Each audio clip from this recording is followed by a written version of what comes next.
Thank you. So welcome back, everyone, to Reading Spinoza, a Heretic in Yiddish and Hebrew, an event sponsored by the Mosse Weinstein Center for Jewish Studies here at the University of Wisconsin-Madison. On behalf of my co-organizer, Professor Stephen Nadler, and myself, we want to welcome you back to this afternoon's session.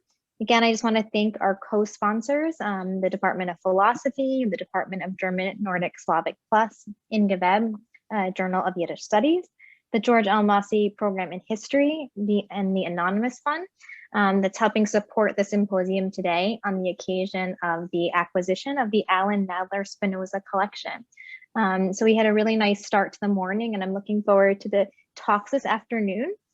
And our first talk is by Professor Emerita Annette Aronowicz, who is the Emerita Professor of Religious Studies and the Weiss Chair of Jewish Studies at Franklin and Marshall College.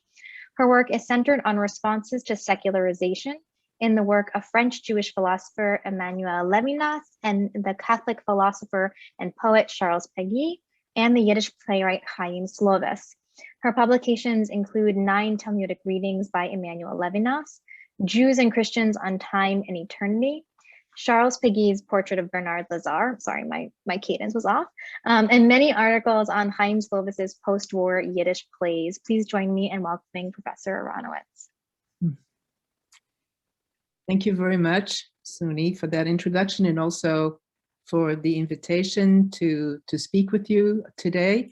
As you mentioned in your introductory remarks this morning, some people are going to be engaging with Spinoza's thought, and others more with the biography, or at least the imagining of the biography of Spinoza. And I'm definitely in the latter camp. So it's not so much the thought that's going to be at stake here, but the image of Spinoza, especially as a young man before the Herren. So with that as an introduction, here I go. So in 1955, Chaim Slovis, an Eastern European Jewish communist living in Paris, wrote a play in Yiddish entitled Borch von Amsterdam. It was published as a book the following year to commemorate the 300th anniversary of the Herem of 1656. And this is my only visual. This is the book that was published in 1956. In the introduction, Slovis stated that he wrote the story of Spinoza not only to recreate imaginatively the 17th century circumstances of the ban, but also to address present-day problems. For people like Slovis, central to those modern problems was the shaky future of the Yiddish language and adherence to the communist movement, which often was perceived as a betrayal of the Jewish people by Jews themselves. Slovis and his community, fiercely loyal to both Yiddish and the Soviet Union, defended those commitments as the very guarantees of the survival of the Jews as a people in the modern world. Spinoza, in Slovis's Borch, becomes a model for Jewish communists, remaining true to the Jewish people, or at least good for the Jews, despite appearances to the contrary. The first part of my paper will examine the theme of loyalty at work within the play itself. It will also suggest, however, that events of the mid-1950s to 1960s had a way of deflecting or even defying the play's message, turning Spinoza's oft-declared loyalty into betrayal after all. This historical context and its ways of inflecting the play's meaning will become increasingly more prominent in the second part of my paper. I would like to suggest that Slovis's Spinoza, beyond the world of the Jewish communists, raises the problem facing the modern secular Jew attached to the Jewish people, but always in danger of permanently stepping outside its borders. The Spinoza within Borch von Amsterdam lives in 2 dimensions, the Spinoza who stays and the Spinoza who leaves. For most of the play, he is the 24-year-old who remains within the Jewish people. He is Borch, not Benedictus, as Slovis points out in his introduction. This Borch certainly wants to shake things up, but also wants to remain within the Jewish conversation. quote, even if our thoughts cross as if they were swords, do we stop being the children of one people? Does the Torah prevent us from thinking? Spinoza asks. These sentences occur in one of two long dialogues between Baruch and his yeshiva teacher, Rav Yehoshua, illustrating that from Slovis's point of view, 3 centuries later, far from breaking off, that conversation between the rabbis and Spinoza is still ongoing. Spinoza, in this reading, initiated a break with rabbinic authority, but not with the Jewish tradition as such. Yes, throughout the play, Baruch argues against the chosenness of the Jews, against the immortality of the soul, and against miracles, but he retains other teachings. Is not the most important principle he has learned from the rabbi the love of one's fellow man and the love of God, he asks? In a later exchange with Rabbi Yehoshua, Spinoza makes an equivalence. Can Menschlichkeit be in opposition to Yiddishkeit? Can being a decent human being expressed as a concern for all human beings be in opposition to being a Jewish human being? This cannot be, as Rabbi Yehoshua must agree. In short, Spinoza, rather than rejecting the Jewish tradition, is rescuing its essence, its universalist aspect. To bring out this aspect is a mark of loyalty, not betrayal. It frees the Jews from the closed aspect of the Jewish tradition, its insistence on chosenness, its emphasis on ritual gestures that separate the Jews from others, its refusal of reason if it contradicts rabbinic authority. Those who threaten Spinoza with a herem kill the essence of the Jewish spirit and condemn Jews to a narrow parochial life. Those rabbis who pronounce the ban are the real traitors. Slovis Spinoza, a universalist seeking one truth for all mankind, but as son of his people, reflects how Slovis saw himself and his community. One can be a communist, wishing to break down all barriers between human beings, and remain a loyal member of the Jewish people. After all, he, a communist, is writing plays in Yiddish, drawing on the Jewish past and even on rabbinic concepts, even if only to question them. Spinoza's universalism has thus made it possible to expand but not deny the Jewish tradition. The rabbis of the 17th century who imposed the ban on Spinoza were simply short-sighted, thinking that universalism would destroy the Jews. On the contrary, most Jews are now Spinozas who stay. The rabbinic Judaism has been defeated, no longer in the majority, allowing for a vitality and variety that the rabbinic tradition lacked. In the very last act of the play, however, Baruch becomes the Spinoza who leaves. As Slovis presents him, he does not want to leave, claiming at one point that he would give half his life to avoid the herem. But he cannot compromise on the use of reason, refusing to cede to rabbinic authority. Yet even in his very leaving, Spinoza continues to provide a useful model for subsequent Jewish life. In the last scene of the play, Spinoza is in the Jewish cemetery outside of Amsterdam, awaiting news about the herem, when a messenger comes from the rabbinic court to announce that the ban has indeed been pronounced against him. He is ordered to leave Jewish grounds at once. The minute Spinoza steps outside the Jewish cemetery, a young Christian girl invites him into her parents' home. His Christian friends are offering him asylum. He refuses and continues walking alone. It is this refusal of Christianity that is key. In breaking with rabbinic authority, Spinoza does not become a Christian. Rather, he creates an entirely new space, neither Christian nor Jewish, anticipating the neutral space of modern citizenship. In that space, Jews and Christians are individuals before the law, participating fully in public life independently of origins. At the same time, however, Jews can remain Jewish. It is in making this way of being Jewish possible, at once erasing difference and yet maintaining it, that entitles Spinoza to the designation of being the first great modern secular Jew, as Slovis calls him in his introduction. As his Baruch exclaims on the eve of the herem, he is a Jew, a different kind of Jew than the rabbis, but a Jew, end of quote. Slovis's plays Slovis's play is just about the mythical origins of modern secular culture and politics. For Spinoza himself, creating this new way of being entailed a battle, a sacrifice, and the acceptance of Einsamkeit, aloneness. Baruch, in the play, is physically assaulted by a Jewish nationalist and betrayed by the rabbinic court to the Christian authorities as a heretic.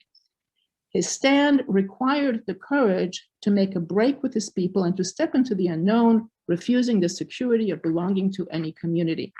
Looked at in one way, his struggle is now over.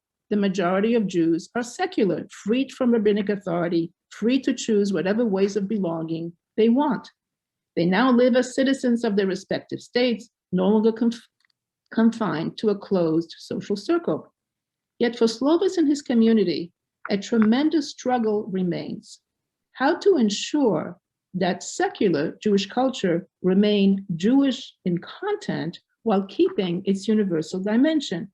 For Slovis and other Yiddishists, that path involved continual invention against the pull of assimilation on the one hand and the pull of falling into a new Jewish nationalism on the other. His play about Baruch in Yiddish was thus a testament to the continuing fight for what Spinoza had initiated at Slovis thought, a universalism which permitted one to be another kind of Jew, but a Jew. It is here that the events of the mid-1950s and 1960s intervened to cast a shadow on the hopeful message of the play, the possibility of a new way of being Jewish, for which Spinoza opened the door. Describing those events will temporarily take us outside of the play, the better to re-enter it at a later point. The main event involved the precipitous decline of Yiddish culture, For many Eastern European Jews, Yiddish was synonymous with modern Jewish culture itself. As they saw it in its very idioms and gestures, Yiddish guaranteed Jewish particularity. It carried the history, the ideals, the spirit of the Jewish people in its very sounds. On the other hand, the fusion of different languages that famously characterizes Yiddish made it the vehicle of that openness to non-Jews, that universalism that Slovis and other Jewish Yiddishists so prized. Since it was the language of the vast majority of Jews and not of a rabbinic elite, it was just a perfect medium for the new Jewish culture that many Jewish modernizers yearned to create. There was no way of avoiding the fact, however, that by the time of the publication and staging of Baruch, the number of Yiddish speakers had severely declined. As we all know, one enormous cause was the decimation in the Nazi camps and ghettos of so many Eastern European Jews, the majority of which had been Yiddish speakers. This did not immediately give rise to despair, however. In the immediate post-war period, for Slovis and for many others, as terrible as the Horban had been, it did not spell the end of Yiddish culture or the Jewish people. Far from it. They saw the devastating losses as imposing a special duty to keep Yiddish culture alive, a focal point for Jewish renewal after the war. A flurry of activities in Paris, for example, where Slovis lived, testified to this hope for rebuilding. Yiddish theater started again, a Yiddish chorus, publications, both newspapers and books, after-school Yiddish language programs, summer camps, Yiddish social clubs, a European Yiddish Congress. But by the mid-1950s, the picture was considerably less bright. A fully functioning Yiddish theater was no longer existed in Paris, which explains why Baruch was not originally performed there. The publishing house at Slovis had started with some friends, Oifsnai, Renewal, had had a very brief run. The younger generation was turning away from Yiddish despite the after-school programs. When Slovis wrote to Simone de Beauvoir in the early 1960s to see whether his play about Spinoza could be performed in French translation, he decried the agony of the Yiddish language. Quote, "I belong to a literature that watches powerless as its verb slowly dies. I am a Yiddish writer and playwright," unquote. Another blow to Yiddish culture came not from the Nazi slaughter, but from the Soviet Union. Something quite inexplicable from Slovis's point of view happened in 1948. All traces of Yiddish culture in the Soviet Union disappeared. Overnight, all publications and performances and institutions were shut down. Even more disquieting, the top Soviet Yiddish writers and artists seem to have disappeared as well. Letters to them were returned unopened. Slovis's commitment to Yiddish culture had all along been related to his participation in the communist movement. He never tired of mentioning Lenin's nationalities policies, which led to separate language instruction for all the people of the Soviet Union. As a result, Jews had their own network of Yiddish language public schools, Yiddish theaters, newspapers, book publishing, and research institutes, all funded by the Soviet state. After the war especially, Slovis argued that supporting the Soviet Union represented an even greater option for Jews, since liberal democracies did not extend state support to Jewish institutions, and the state of Israel was crushing Yiddish by suppressing its public expressions. The Soviet Union, by contrast, became the greatest hope for the survival of Yiddish culture, both within its own borders and to Yiddish writers living elsewhere as a source of inspiration and sometimes financial assistance. Needless to say, for people like Slovis, Yiddish culture and Jewish peoplehood went hand in hand. The disappearance of Yiddish culture in the Soviet Union and the silence of Soviet Yiddish writers gave rise to much public vitriol in the Western Yiddish press. Anti-communists, or even simply non-communists, suspected foul play. Jewish communists kept silent, worried but waiting to hear an explanation from the only authority they would accept, the Soviet Union itself. By 1956, the year in which Borch from Amsterdam was published as a book, that explanation was indeed forthcoming. As is well known, at the 20th Party Congress, Nikita Khrushchev cataloged the crimes of Stalin. Among these crimes, as the Polish Yiddish newspaper Volksstimme revealed, were the torture of the Soviet Yiddish writers in the Lubyanka and their murder in August of 1952. This was, of course, a source of devastation for Slovis. He and his fellow Jewish communists had refused to believe that the Soviet Union could ever be anything but a friend to the Jews. Slovis had, by 1955, it is true, started to write memoranda to the communist authorities seeking for answers, but this was a private correspondence. His public silence had an impact on the way the message of loyalty within the play about Spinoza was understood. So I'm coming back to the play after this long digression.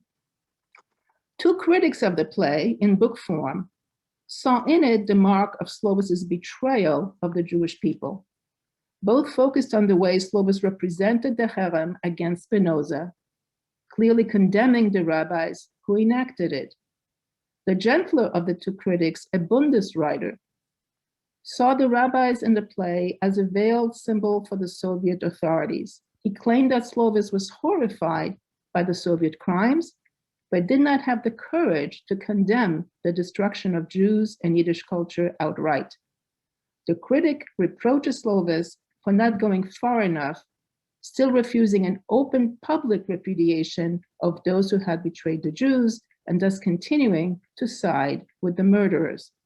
The second critic, a Zionist, went even further. For him, the rabbis of the play are not stand-ins for the Soviets. They are rabbis whom Slovis represents as enemies of truth and freedom. He is thus willing to condemn their ban of Spinoza infinitely gentler than the Soviet ban against Yiddish writers. Once again, Slovis has sided with non-Jews against Jews, says the Zionist writer, just like his Spinoza, who declaims that his non-Jewish free-thinking friends are more friends to him than the Jews who ban him. In both these critics' comments, a play about Spinoza's loyalty to the Jews becomes a play about Jewish communist disloyalty, a disloyalty spurred by the very universalism that Spinoza promoted. This is what comes from wanting to dissolve the difference between Jews and non-Jews in a universal brotherhood. It turns into an alliance with those who persecute Jews. The question of loyalty and betrayal to the Jews, raised in Slovis's play about Spinoza, continued when the play was finally staged. Under the auspices of the Polish State Yiddish Theater, Borch from Amsterdam was performed in Warsaw in 1961, and then again in 1962. The troupe toured with it internationally, including performances in Paris, London, and Latin America. The play also had a short run in New York in 1962, but that's another story. At first glance, the performance in Warsaw seemed to vindicate the Jewish communist trust in their original commitments. Yes, there had been a terrible aberration in the Soviet Union, but it was being rectified. Where else but in the communist bloc was there a state-supported Yiddish theater, as well as support for Yiddish publications? From the newspaper reviews of Baruch from Amsterdam, we can see that the theater was supported in style. It was a lavish production with 17th century Rembrandt painting, reproductions, elaborate costumes, and even synagogal music of the time. The cast was large, including as one of its stars, the famous director of the Polish State Yiddish Theater, Ida Kaminska, who had won awards for her outstanding acting from the Polish government. What better testimony to the viability of the with the non-Jewish freedom fighters that Slovis' Spinoza continually championed within the play, despite everything. The only problem was that the reality on the ground in Poland was nowhere near as rosy as the lavish staging of this play suggested. Between 1956 and 1960, approximately 50,000 Jews left Poland in the wake of the rise to power of Władysław Gomułka, who proceeded to, quote unquote, de-Judaize the Communist Party by firing many Jews from government positions, instilling fear in the already very small Jewish population that had remained in Poland after the war. No doubt as a result, Yiddish theater in its Warsaw performance increasingly had a public of non-Jews who listened to the actors in simultaneous Polish translation. Eventually, many of the actors themselves were not Jewish, learning Yiddish in order to perform on stage.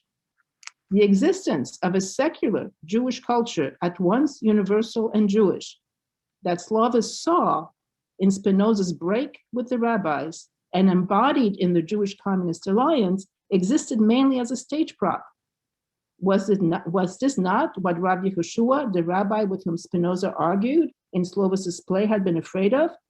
He had asked Baruch whether he wanted to destroy the wall between Jews and non-Jews, to which Baruch replied that only breaking that wall could guarantee the renewal of Jewish life and eventually protect Jews from persecution, since keeping that wall only provoked hatred. But here in 1960s Poland, even Jews working for the Polish state and committed communists to boot were rejected, and their culture only artificially propped up, a symbol of a tolerance that did not really exist. A number of reviews of Baruch, both in Warsaw and in Paris, revealed that the play, rather than proclaiming a triumphant secular Jewish culture, or at least the aspiration to such, became a sight of mourning. The sounds of Yiddish and the familiar gestures of Eastern European Jews on stage reminded the audience of the millions who had been murdered. One critic who saw the Paris performance asked, "What is Yiddish theater from Warsaw without Warsaw Jews? What message can it send?" Another critic spoke of Ida Kaminska on stage, tiny and fragile, as a symbol of the devastated Jewish nation. A play about the first modern secular Jew, a celebration of the culture Spinoza made possible, became a play about the death of that culture in its Yiddish version. 30 years after the publication of Baruch von Amsterdam, Slovis wrote A Shlichus kein Moskve, A Mission to Moscow, his last book. It was a record of his continual fight to restore Yiddish in the Soviet Union after the tragic events of 1948-1952. Among many other documents, he included a translation of his long memoranda on behalf of Yiddish culture addressed to the leadership of the French Communist Party from 1955 to 1965. In them, he doggedly argued against Soviet party officials. They had claimed that the Jews had assimilated to Russian culture and thus no longer required Yiddish. Slovis's translation of these quasi-legal briefs, he was a lawyer by profession, his translation of these briefs into Yiddish is a remarkable gesture.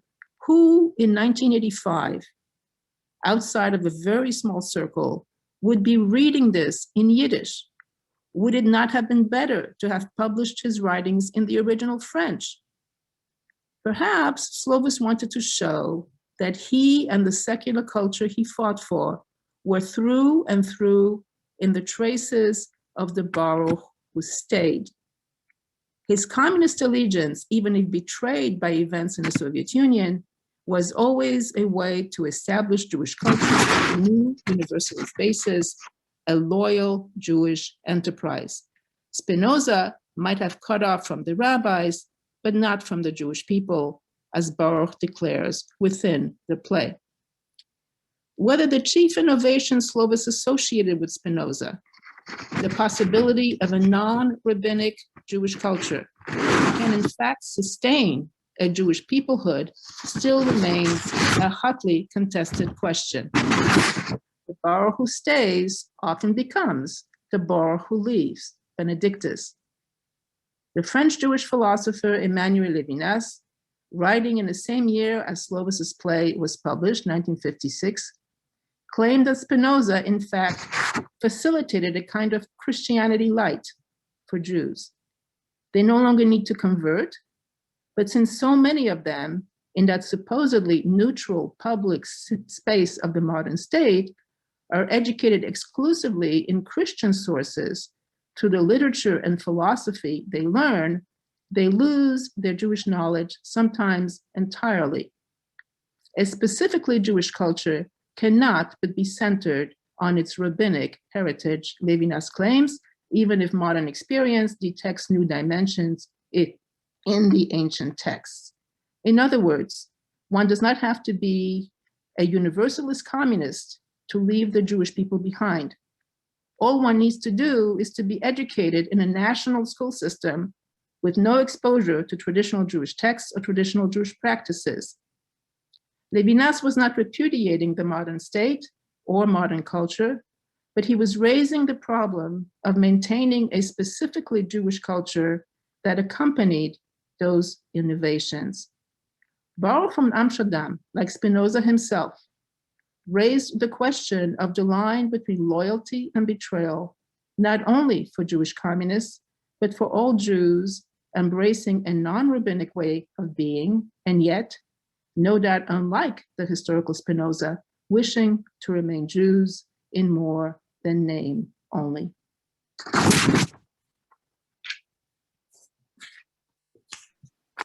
Thank you, Annette, for that fascinating paper.